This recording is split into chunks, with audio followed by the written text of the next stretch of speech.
Hey everybody, thanks for joining me here today. This is Nicole with Topaz, and today we are here to learn about masking hair and fur with Topaz ReMask.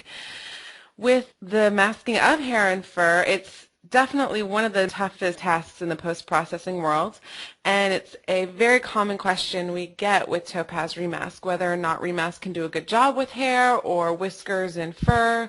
And the majority of the time, the answer is yes. There are some limitations, but with the multiple refining tools and specialty tools that we have specifically for those more difficult tasks, masking hair and fur is easier than you may think. So that's what we're going to be going over here today. And I'm going to be going through a couple step-by-step workflows on dealing with not only fur on animals, but also hair in portraits when you're wanting to replace backgrounds or do selective adjustments.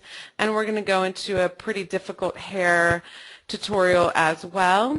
It is going to be a more advanced tutorial. If you are looking for a beginning ReMask tutorial, this will not be it for you, I'm sorry, but we do have many of those on our YouTube channel already. It's youtube.com/topazlabs. We have certain tutorials called ReMask for Beginners, just to really get you involved with the program if you want to take a look at that first. So with that, let's hop right on into the workflows that we're going to be going over. The first image I'm going to be working with is going to be this image of this white tiger. Let me take that up just a notch. So many times when you're taking images of animals, if you're not really exotic locations, you're not able to take really great images of these more exotic type of animals. So many times you'll find yourself in a zoo. So every once in a while in the background you'll get that kind of telltale sign that you're in a zoo, and that sometimes you want to remove that. So that's what we're going to be going over here today with this particular workflow, and in the end we'll be able to place another background in there very quickly, you know, whatever type of background you might like, and that's what we're going to be working on here. So with that, let me go ahead and get rid of the masks first, this mask layer, or I'll just turn it off, and I'll come down here to my bottom layer, the background layer. I'm going to go ahead and make a copy because we are working with ReMask. If you're not familiar with ReMask, you will need a layered program to work with it. So Photoshop Elements, Paint Shop Pro, or our Photo Effects Lab that we have developed very specifically with ReMask in mind, so you are able to use all of our plugins through Aperture and Lightroom as well if you have Photo Effects Lab. So I'm just going to make a copy of that layer, and then I'm just going to go into my filters, Topaz Labs, Topaz ReMask. I will cover just some quick tips on ReMask if you're unfamiliar with it. ReMask is based on a tri-map technology. A tri-map technology is red for, it's just going to be our three colors in the map, and it's going to be red for cut, green for keep, and blue for compute. Now automatically by default when you open up into ReMask, you're going to have a green keep color fill the entire image, and then a blue brush that pops up that you can just automatically start outlining what your subject or whatever area you want the program to think for you. Now when you're working with hair and fur like this, you're going to have all of these spaces in between the hairs, the individual hairs, that's going to see through to the background. And one of the mistakes that people make when working with hair and fur is trying to be very, very super exact about this tri-map that they create. And you don't necessarily need to. See how thick this brush is going around, and how much over here on this right-hand side I filled in with that background. I didn't zoom in and try to get super exact on my ear or anything like that, because it actually is going to not be helpful when it comes to masking hair and fur. ReMask has several tools that are going to be really great for this task, and if you get too exact, it kind of limits the capabilities of those tools. So my suggestion to you, especially in this type of image, when you have these kind of little tufts of hair coming out, is just to not worry too much about getting too exact. So right now I'm just kind of outlining the area with this blue compute brush, and I am going to take this down just a notch with these more larger whiskers here.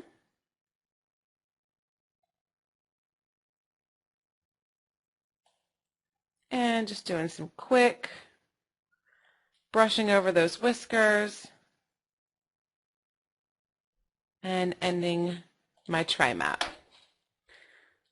Okay, now that I have my cutout or my actual blue compute brush area done, I can come down to my fill buckets. I have a green fill, a red fill, a blue fill. I'm going to use my red to cut out my background, and I'm just going to use that, and it'll just paint the entire background area red. So when you have your initial tri-map, the best thing to do instead of worrying about anything else in this type of scenario is just to go ahead and press Compute Mask and see what it comes up with on its own. It's a very powerful program that will work really well all on its own, so you just press Compute Mask and see what happens.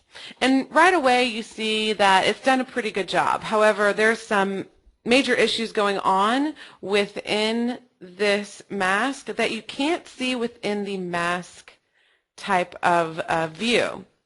Automatically when you press Compute Mask, it's going to take that tri-map and give you this mask view, but if you come up here over to the upper right, you're able to look at it in one screen, a dual screen, which will give you the option to choose, let's look at my image versus my keep, something like this, or even this quad screen, which I prefer because I can look at it in all of these different views and work with them in all of these different views.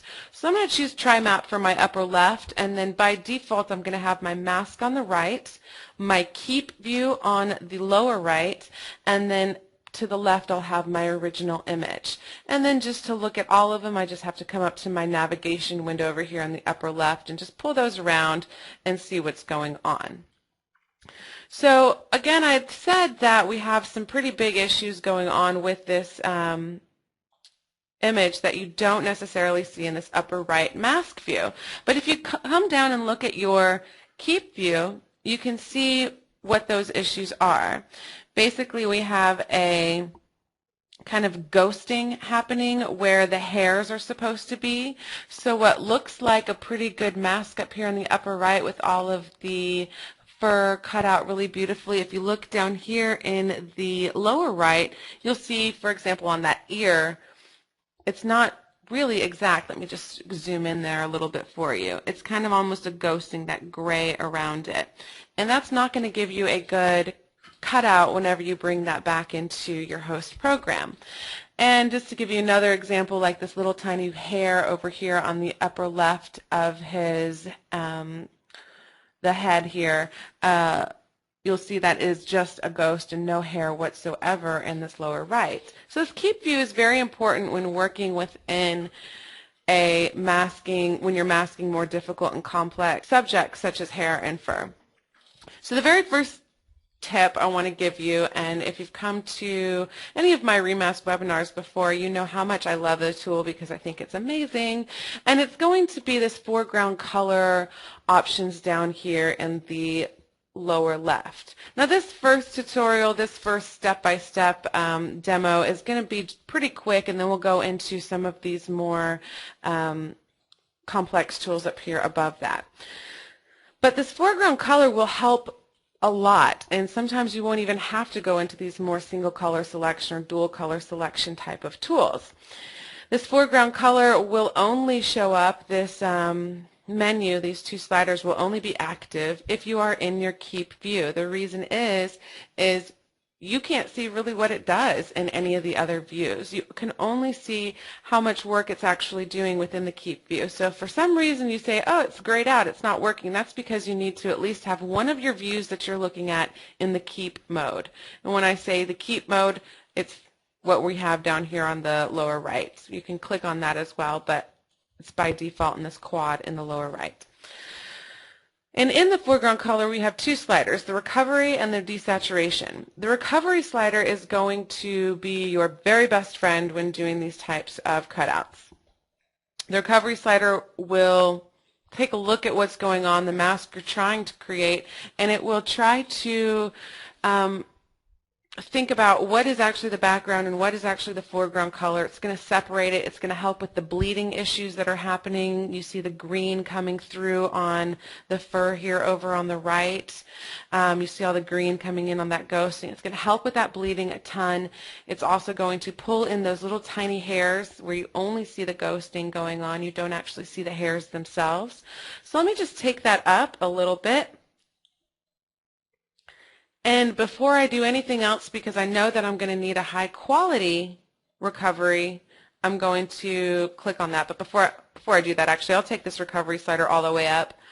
Sometimes you don't necessarily need the high quality, this little button here right above the recovery slider. Sometimes you don't need that. Sometimes it will just work for you, the regular recovery slider, especially when you're working with more solid line cutouts. The bleeding will automatically go away. It'll just really make everything quite lovely, and it will really separate that foreground from the background. However, when you're working with hair and these really delicate types of cutouts, the high quality slider is going to be much better for you, and it's going to show you a lot more. So I'm going to click on that high quality. One of the most common things I get recently is, why isn't the high quality slider just automatically checked all the time, since it works much better than just the regular recovery slider? And the answer is time. As you can see, as this progress bar goes along, it is a very time-consuming process to click that high quality slider on.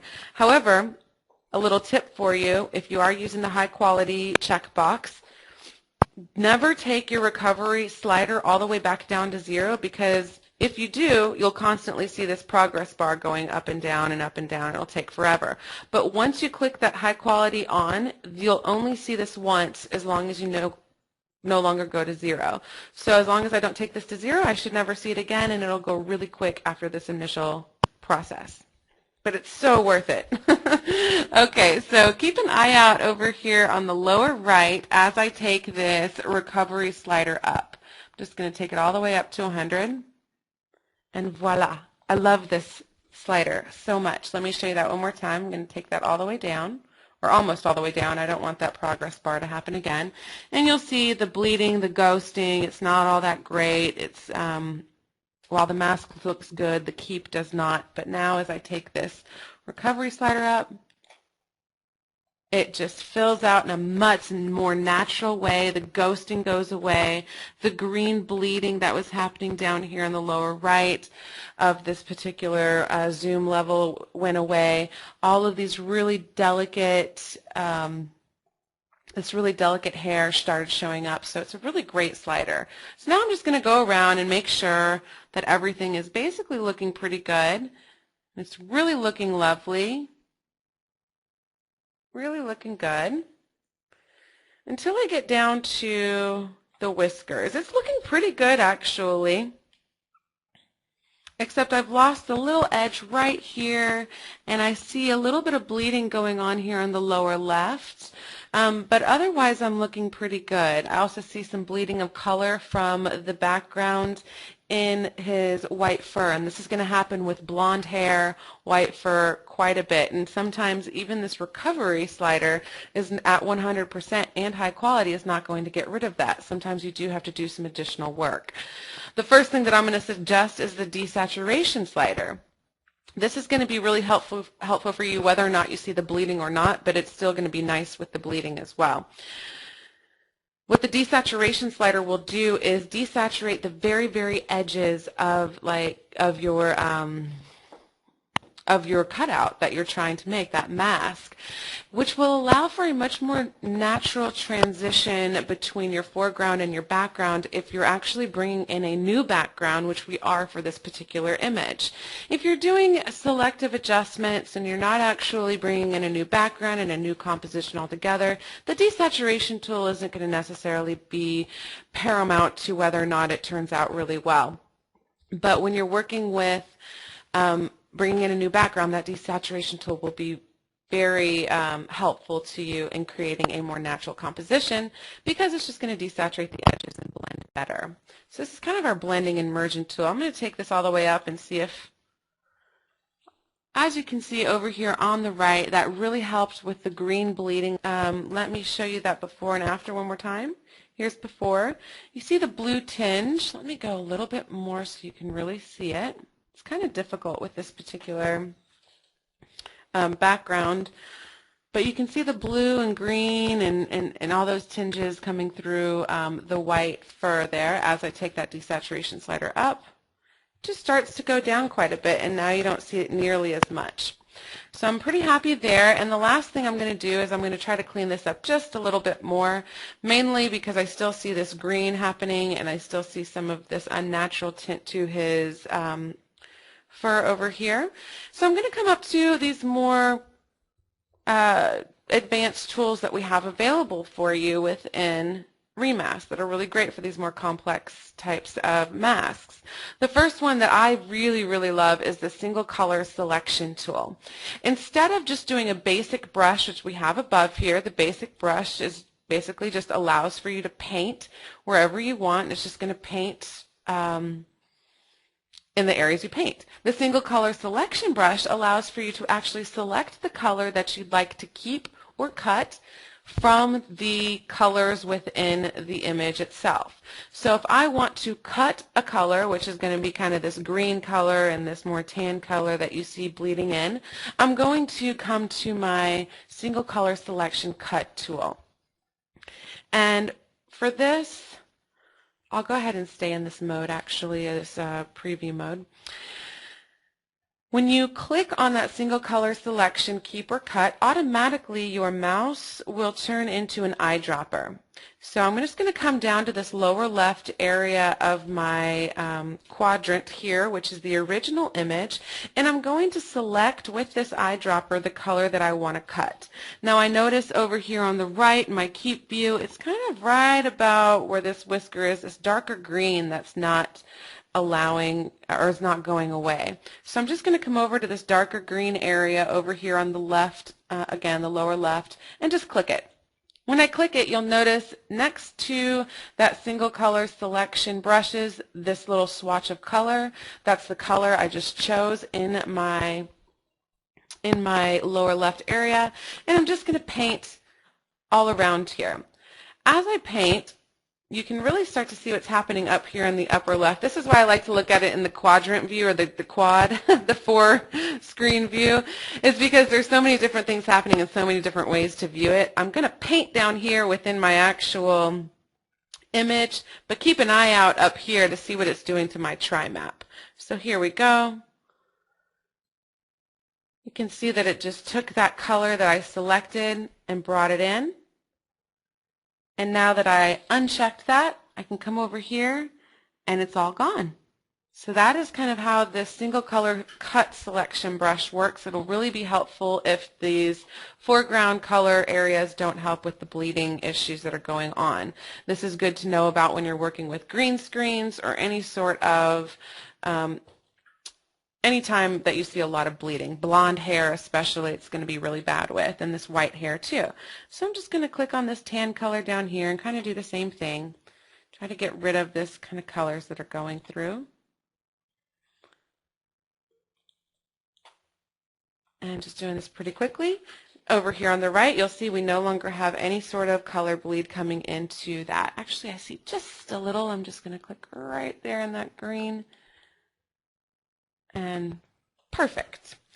All right, so it was that easy to get exactly what I wanted as far as the colors. These whiskers are standing out pretty nicely. I thought we might have some issues with them blending into this tan background, but ReMask did a pretty good job on its own, so I'm just going to press OK.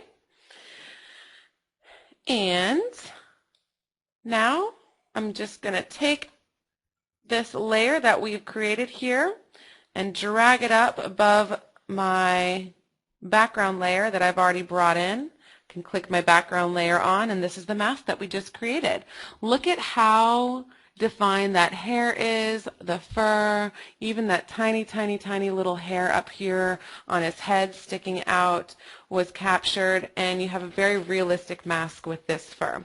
All right, now we're going to move on to a little bit more of a complicated image here, but not too much. We're going to go over this same process pretty quick, and then we're going to go on to a much more complicated image. Oh, this is the much more complicated image. We'll get there, I promise. Basically, her hair is the exact same color, blends in all these little tiny hairs very, very much within this background. So we'll get into that here in just a second, but I want to first get into, where do we go here? There we are. This image here. With this particular image, I was able to do a quick mask, use a couple different tools, and replace the background in a very natural way very quickly. So that's what we're going to go over right now. Let me go ahead and get rid of, actually I'll just get rid of this, or I'll copy it, just kidding. Drag that down to the trash, and I'll take my background copy here that hasn't been masked yet, and I'll take that into ReMask.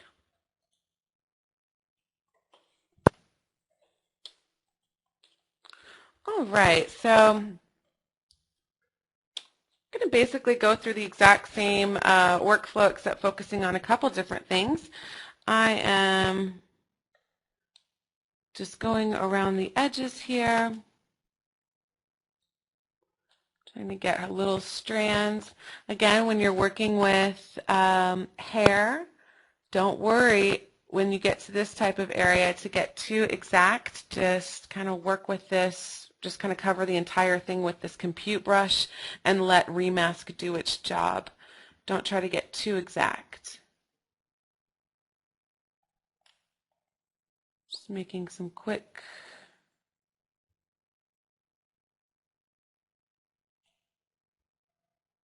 compute brush strokes here. One thing I do like to do, even if it is hair and, you know, I say don't get too exact, sometimes I do like to, when I have these more single color type of backgrounds like I do at the very top of this image with her hair here, sometimes I like to go to my single color selection and work with those a little bit more. First, let me go down to my fill bucket and fill the background in. Ooh, it looks like we somehow missed, there we are. On my compute, I didn't completely finish up my stroke over here on the lower left, so when I pressed the fill bucket red, it filled in my subject as well as my background, so all I need to do is come down here and fill that into the edge so it actually closes it off. Now I can come to my fill bucket and fill her in green, and that should be good. Now I'm going to come up to the top and work with my single color selection just a little bit more, and I'm going to work with my cut brush. When I go to my cut, I'm just going to select the sky around her hair, and once I selected that, you'll see over here next to that color swatch, it's now blue. I'm just going to start painting in around her head just to help out the initial mask a little bit. Again, you don't want to get too exact because it will start to backfire on you. So I'm just doing a couple things, and now that I'm happy with that, I'm going to say compute mask to get my initial mask. So my initial mask looks pretty good. We do definitely have some issues within this mask that I can already tell. So let's go ahead and take a look at this in this dual screen mode here. I'm going to go to my keep just to see what's happening. Automatically I can see that even though it looks good over here in my mask, my keep mode shows me that the majority of this hair up here is actually a lot of ghosting, and it's not going to look very good. So I'm going to come over to my try map and work with those two next to each other. The very first thing I'm going to do, again, is just to come down to my recovery slider. I'm just going to push this up just a little because I know I'm going to go all the way up to 100. And a little tip with this recovery slider, the high quality processing is going to take a much less amount of time than if your recovery slider is all the way at 100. So if you want it to go a little bit faster with your really large images, which I do, I just usually take that up to about 5 on my recovery, press the high quality, and then take it the rest of the way up just so it goes a little bit faster. All right. Let me take a look at a couple questions that are coming through, see if I can answer them while I go through this. Process. Buzz asks if I'm using a stylus or a mouse. I'm just using a mouse, Buzz, at this moment. All right, now that the recovery slider or the recovery processing has stopped, I'm just going to take this recovery all the way up to 100 and look at what happens. Let me show you that one more time. It's pretty obvious. Here's where it was, almost all this ghosting, not a lot of hair actually coming through, and now immediate improvement going on. Now there are still a couple things going on that I'd like to try to fix a little bit. If I come over here to the left, I see some of this background color is still coming through her hair right here. So one way I'm going to fix that is with this single color selection tool. So I just come over here to click my single color selection tool, and I'm going to kind of choose on the same latitude the same color that might be happening right there, maybe about right about here, and just brush over a little bit more. That helped a little, but not a ton. So let's go in a little bit more and really select that little blue in there. There we go. Go over it. Ah, that's helpful. Let's see here, a little bit more. And just a little bit more. I'm going to go to my quad view so I can see the original image here. That's going to be helpful to me. Sometimes with these hair and fur images, if you are really wanting it to be exact, you're going to have to know that it's going to take a little bit more time than ReMask usually would take for an easier subject. So be prepared to work on it for just a little bit longer than you usually would. And as long as you know the tools that you have at your hands, you should be able to get it to a pretty good space pretty quickly. But again, it's going to take longer than normal, so be prepared for that. Now I'm going to use my single color Keep selection brush. What is interesting about the Keep brush is you're in with hair and fur and everything like that. There are times, let's look down here in this lower left, where you see the color. Okay, we see the color of the hair, so I'm going to try to select this individual strand. Well, if I go over here and look at the swatch, that individual strand I can tell is not the color of her hair. It's actually more of that bluish tone. That's because a lot of the reason hair is so difficult to mask is it has a lot of bleeding going into it. It's such a thin strand. You have the pixels that are just kind of not the exact color of the hair. So with this single color selection brush, an important fact about it when you're working with hair and fur is to come into the actual head of the hair where the color actually exists in a really strong manner. So we're going to try to select the actual color, not this really thin strand of hair itself. So now when I come over here to the color swatch, I see it is more of the dark blonde type of hair, and now I'm just going to go over that area, and it pops out right away. And you'll see that over here I just got a lot of that, a lot of it back. And actually, let's see here, I went a little bit too far in some of those areas. Let's try just this area. There we go.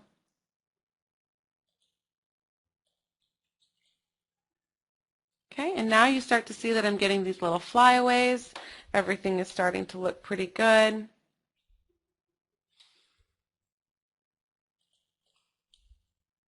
Okay, by doing that, I got this flyaway over here on the right, very edge here. And I'm just going to try to get a little bit more of the blonde coming through here. There we go. Okay, let's see here. So I'm pretty happy here. I might spend a little bit more time on it, but I definitely want to get to the more complicated ones. So I'm just going to say okay here. Get us back into the host program, and I'm just going to move this right above our background, turn the background on, and you can see up here in the upper area that all of her hairs, all of those little flyaways came through really nicely. The last image I'd like to work on here for the next 10 or 15 minutes is going to be a little bit more complicated and is kind of the situation that a lot of us run into more than having, let's say, dark hair on a white background like we have over here on the left. We usually have a more complicated background where the hairs start to really blend in. So if I come in, you might say, oh no, this isn't blending in too much, but if I come in, you can see that this is almost imperceptible, the flyaways that are happening versus the gray of the background. And then her color of hair itself versus these these lines in the posts here in the back, which are quite dark. And up here on the edge of the post, it's the exact same color as her hair. So I want to give you a few tips when working with a little bit more complicated image like this. I'm going to go ahead and get rid of this, and well, I'll leave that mask there and just come down to this background copy and work with this in ReMask. Okay, so again, just a really quick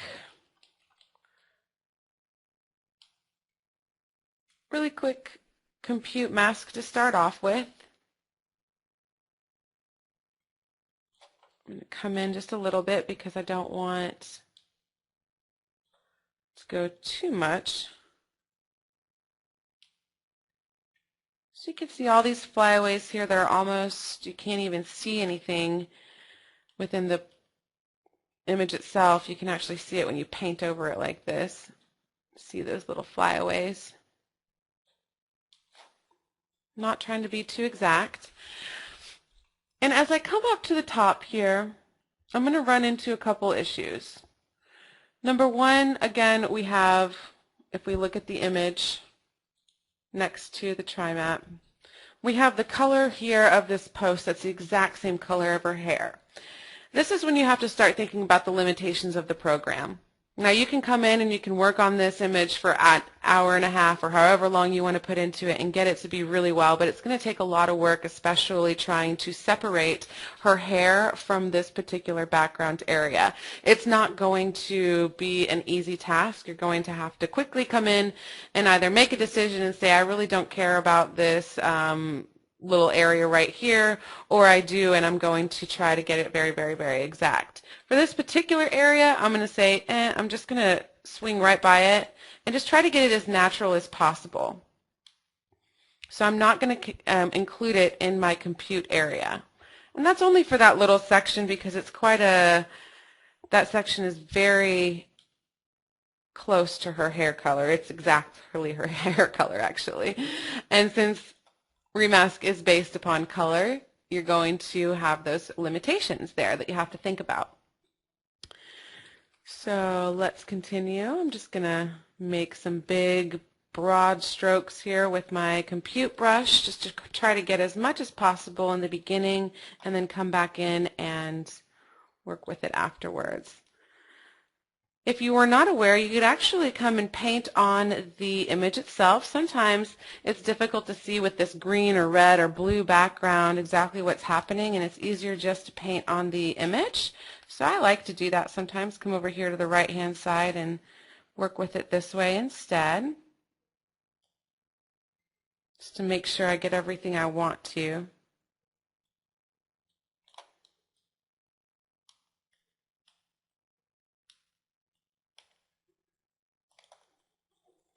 Actually, I went a little bit too far there.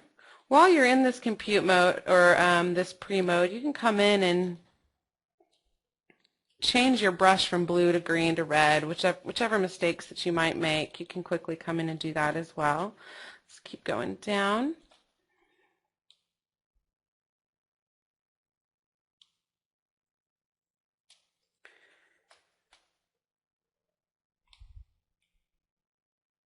All right.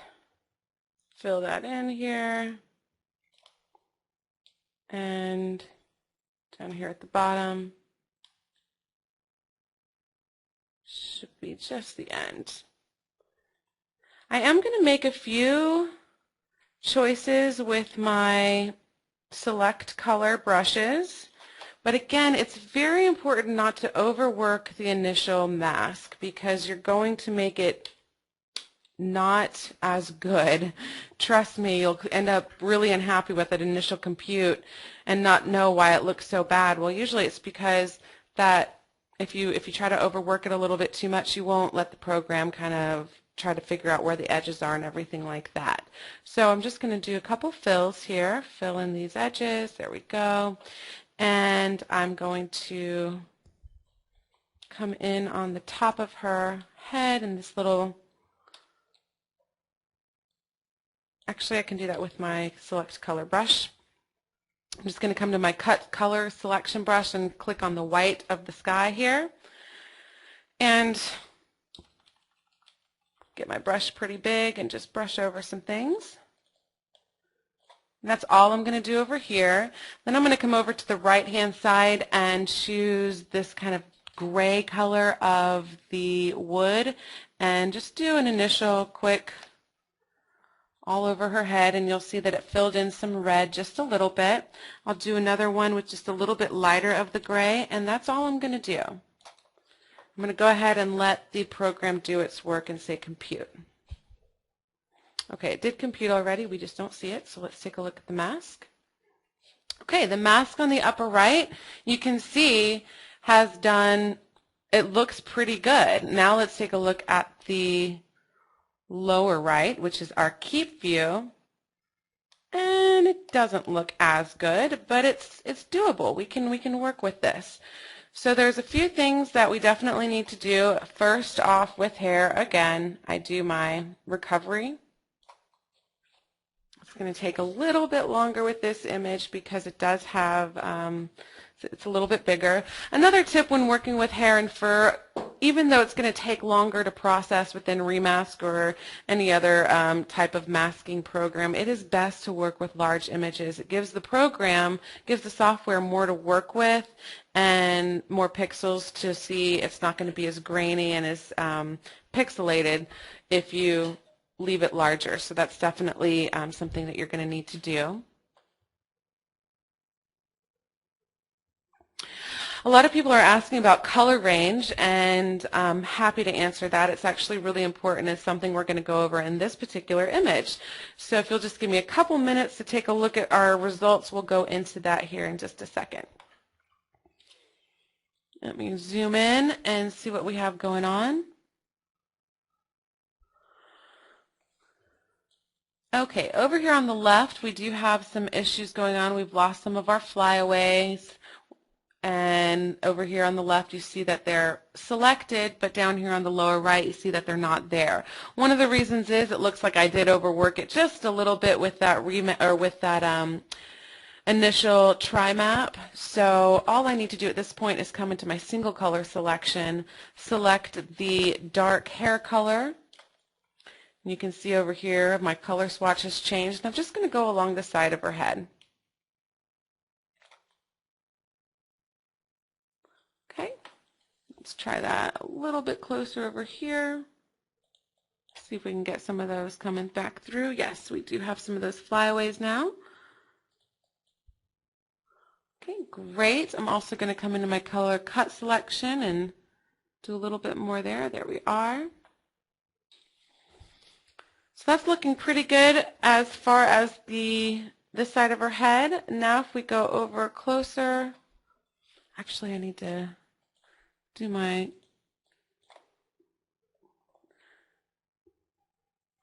for some reason it's not coming through, and it usually does on this top, or it usually would. I'm not sure. Okay, this is a tip as well. As you're going through, sometimes it just isn't looking good, like it's not doing right here on this top portion on her head.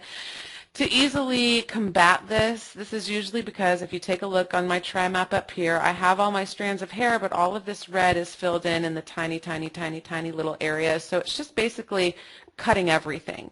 So one way to combat this is just to come up to your basic brushes and do a recompute on that entire area. So I'm just going to fill in that entire area back with that blue color. Okay, now when I do that, I should start to see a little bit more of a natural area coming through.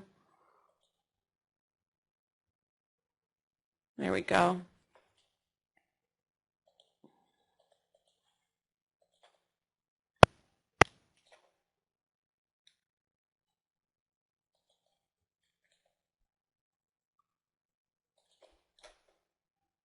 Okay, and now I can move on over to the more complicated areas. Now you can see over here on the top, we did have some of this, let me scoot over there, some of this disappear. But as you can see, it doesn't necessarily take away from the realisticness of the hair flow. So as long as you come in and you just kind of work with it a little bit, you can get rid of some of those elements that are exactly the same and just get really close in and try to get rid of it all together and not have it look like it's unrealistic by any means. So let me just kind of come down in. And now as you can see in this lower right, it does look pretty realistic. I can come through.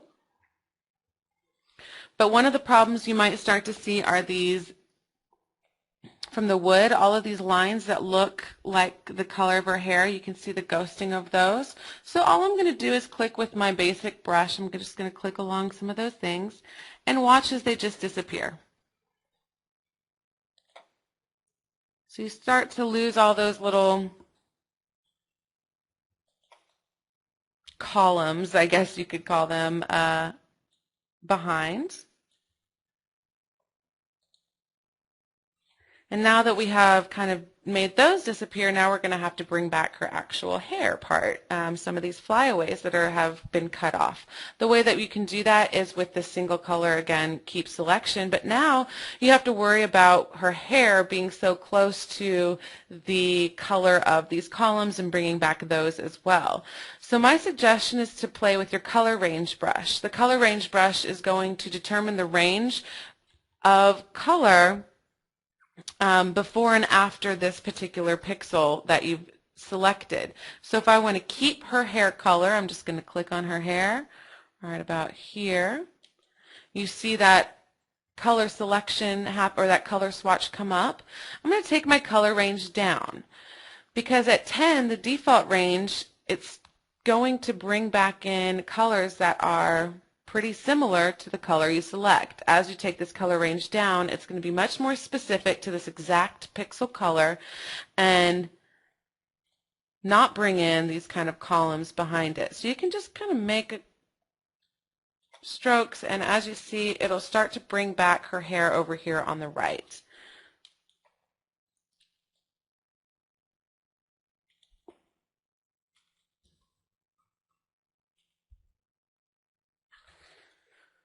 Okay, let's see here. I want to get a couple more going here.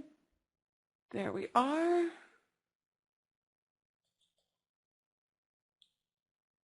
Oh, perfect. Okay, and now coming down, the same idea.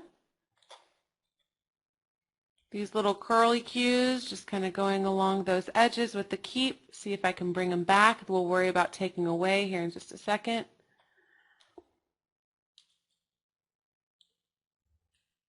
And you can see over here on the right, as I bring them back, it just kind of pops up.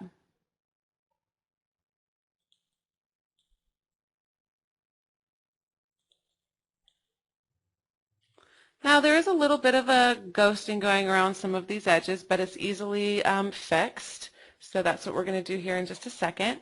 But working with that color range on this particular keep color, or I'm sorry, the single color selection is going to help you really narrow down the colors that you bring back, especially when they're very much alike like they are on that gray background. As you come to backgrounds such as this, where it's a more white and you have a little bit more contrast, you can take that color range back up and have a little bit more freedom to bring back some more so it doesn't take as long. There we go. Okay, we've definitely lost a lot of the hair down here on the lower area, so now I'm going to work on bringing that back, but the color range I'm going to need to take back down. Okay, that's great. As it comes back, you'll just see again on this lower right, it'll start to just bring back, and it'll bring back all those little wisps of hair as well, as much as it can. And when you have an image like this that's on this kind of very similar background, you know, it's up to you as to whether or not you want to try to get it super, super exact. It's going to take quite a bit of work within any program. ReMask has these tools which will allow for it to come back a little bit more quickly, a little bit more easily, but it'll still take some time. If you need it to be really exact, definitely take that time. If not, if you're just trying to replace the background and you're not really sure what background you want, try to think about a similar color background and maybe work with that a little bit. For example, if you have a blue sky and you want to put in like a blue cloudy sky or something along those lines, just a little bit more of a similarity between those colors, so any of the ghosting that you might see isn't going to necessarily be the end of the world. Let me go ahead and take out some of these colors that came back with this particular one. There we go.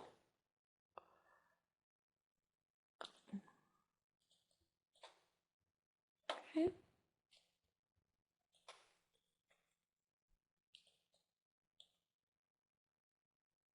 So it's just an idea of coming in and playing with each one of these with the color range and continuing to click on it and watch as it starts to be brought back into the hair itself. I'm going to go ahead and answer some of these questions that are coming through, and we're going to continue to work on this particular image unless some of the questions have to do with one of the other images. But I want to definitely get to those. It's coming to about 10 on the hour. Oops, that was a little off key. That's why you don't want to click on the actual hair strand, because sometimes you screw up. Let me press C. There we go. You want to click on the hair color itself to bring that back. Okay, let's see here. Katie says, raise the color range up when bringing the hair back in.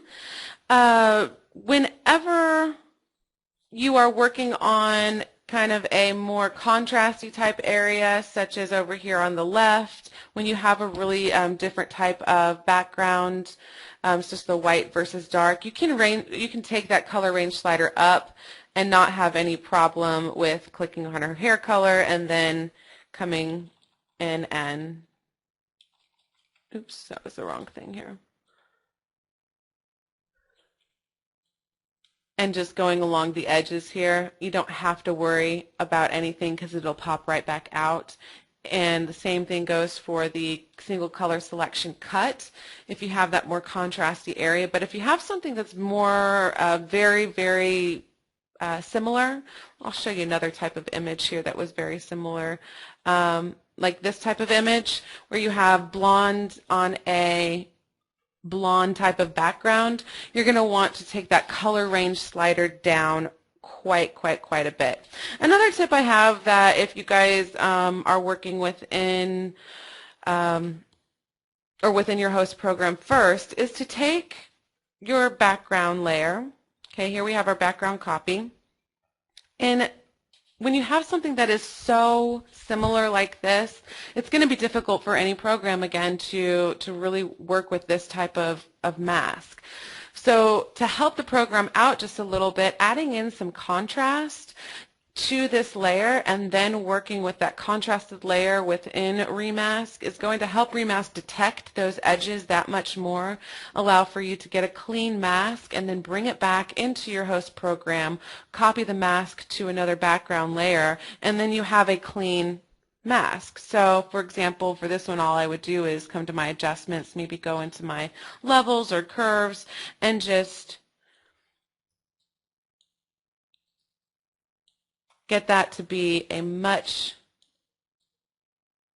more obvious change of color between the background and foreground, and it's going to be a lot easier to work with at that point. Just go there. Here's before, here's after. If you look over here on the left and on the lower right, you really start to see that difference in contrast before and after.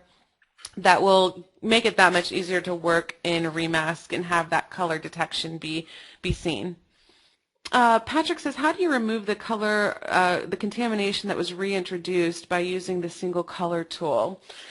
If there is, and sometimes it does happen within the single color selection, because when you're working on, let me go back in here real quick.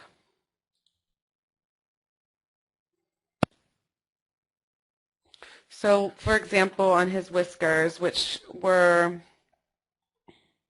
pretty well, they were pretty well cut out in the first place, but we could have brought in a little bit more, and we just didn't for this particular workflow. But let me do that really quickly, and you'll see that it brings back in the color contamination, especially if you select the hair itself and not the color the hair is supposed to be. When you have these backgrounds, these strong colored backgrounds, sometimes, let's go to our keep, and let's do this real quickly so you can kind of see the workflow we did. If you select down here in this actual whisker area with your single color selection and you go over it, you're going to end up bringing back in the background color, even though you might have already taken that recovery slider all the way up to decrease that color contamination. It's because there's so much natural bleeding going on in the original image, so you really have to take those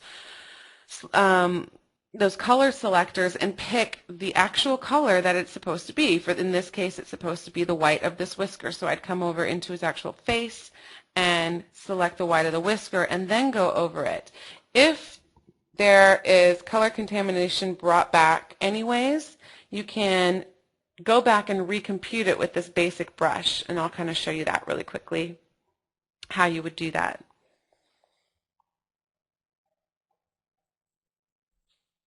If this guy ever finishes. There we go. Okay, so now that we've done that, everything's looking pretty good. But let's take a look at it in this view. Come down here. And let's say I wanted to get the very, very edges of his whiskers. I wasn't happy, and I wanted just a little bit more. So what you could do is come into your single color selection. If you select down here, you'll notice right away that color selection swatch, that is not white. And so if you come in and you work with that, in my keep over here on the lower right, you're going to start bringing in that those colors from the background. One way you could kind of try to deal with that is by two ways. You can come in and you can work with your single color selection cut. Try to cut out some of those colors and get it, but then you start to see you still see it. So you say, what do I do at this point? I've done my single color selection, keep and cut, and I can't get it back to the white of what it's supposed to be. You're kind of going to have to start over. So you go back to your basic brushes, get to your blue area, make it a small brush this time, and just go over the whiskers themselves.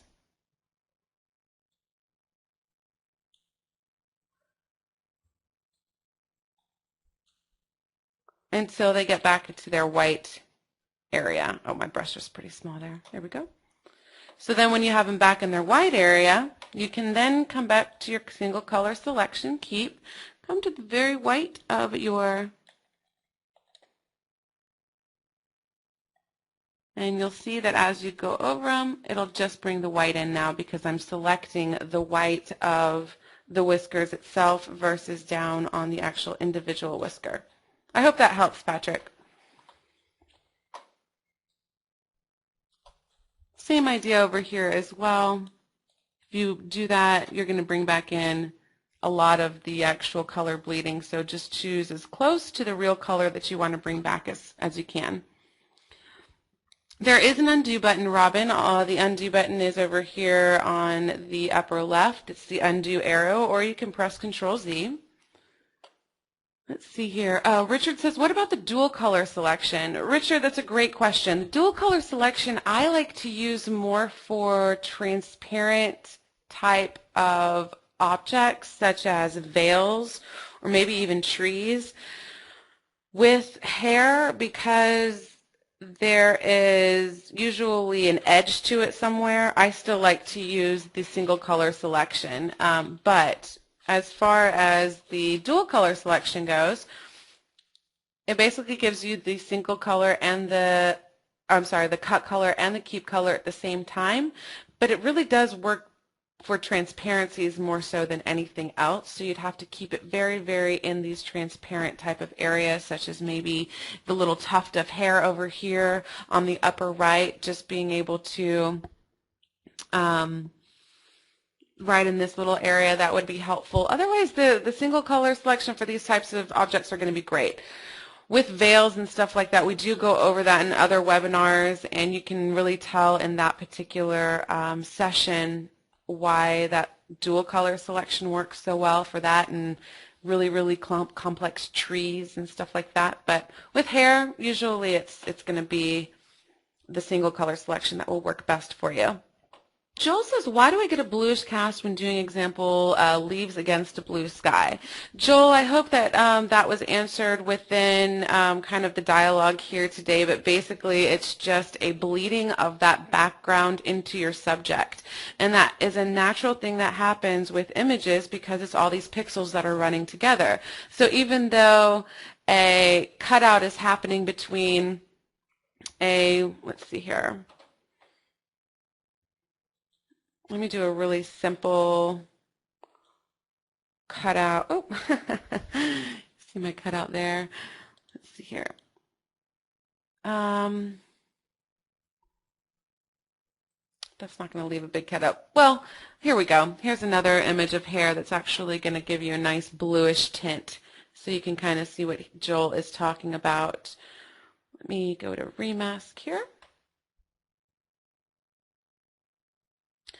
And the way that you combat that, again, that bluish tint, that kind of bleeding, is going to be those foreground color tools. So I hope that that kind of answered your question here today, but let me just show it to you one more time.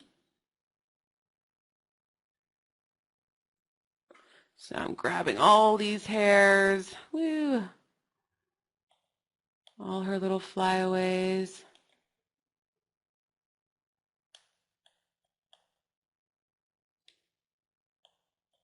And cutting out the sky, saying compute. So it does a nice job on the mask. It looks beautiful, lovely, lovely. If I go and take an actual look at the keep, actually it didn't do too bad this time. Let's take a look at it a little bit closer and see what's going on. Usually it leaves a nice bluish tint going on. Let's see if it actually is doing that bluish tint or if it's just hiding.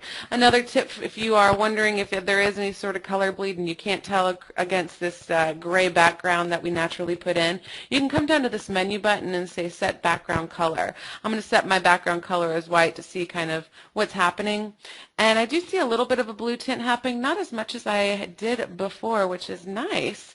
So not sure why that's happening, but usually I would see some sort of blue that's coming around these little edges of her hair. And to, again, combat that, I would just turn on my high quality recovery and bring that back in, because what it's going to do is detect the difference, or what's supposed to be that cutout color and what's supposed to be the background color, and separate that a little bit further for you. Dennis says, can you change the background color to keep in the keep view so you can better detect problems? Dennis, I hope that answered your question. Just go to the menu button and do the change background color.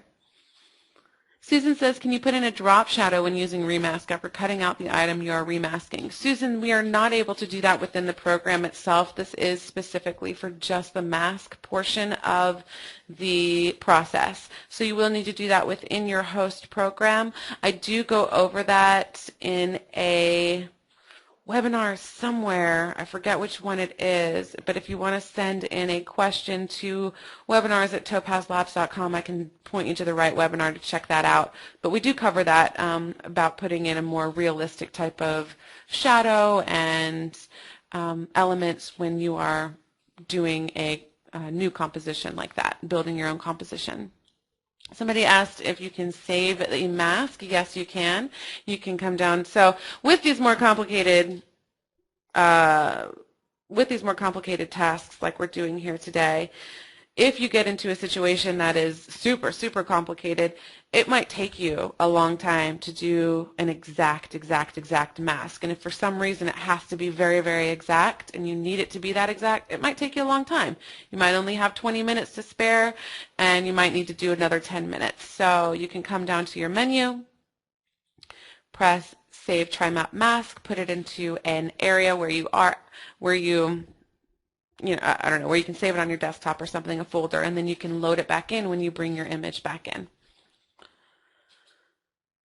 Okay, so with that recovery slider, as we take that up, look at how much hair actually does come back. Let me show you that one more time. That's where it was. It looks pretty good actually with all the flyaways still, but look how much more still comes back. Pretty nice. That is how you would combat that bluish haze, Patrick. David says, what color range should you select with a single color slider? David, the default of 10 in this color range is going to be very good for most cutouts. It's going to do a really good job for things where you see a pretty strong separation. If you have a gradient in the sky, for example, well, let's say you have a tree against a blue sky. Actually, let's look at this one right here. Let me go to Trimap and actually we'll just do the Trimap alone. So you have this really big blue sky. If I just choose, let me turn it back into blue. Okay, if I just choose my single color range at 10 and I come over to the top right of this sky and I click that, and take my brush up, as I start brushing over, you'll notice I'm brushing over everything, but it's only going to get this right portion of this sky right here, not the rest of it. So now I'm going to, oh, it's processing it because we're not in the initial compute stage. Give it just a second. There we go. Now if I take my color range up to, let's say, 50, and I click on that exact same point in the upper right of my sky, and I do some more brushing, it's now going to brush the entire sky because I've taken that color range so up. So if you have a background that is a very similar color like this blue sky and you want to take the whole thing out, you can come in and work with it this way. If you have a very, very similar color within your foreground and your background, such as the hair that we were doing earlier against that post, you're going to need to take that color range slider down if you're trying for a very super exact cutout, because that's the only way you're going to be able to get that cutout. I think a lot of people were asking about why I did not use the recovery slider, that I left it at 5 for something, and if I did, it was by mistake, not for any other reason.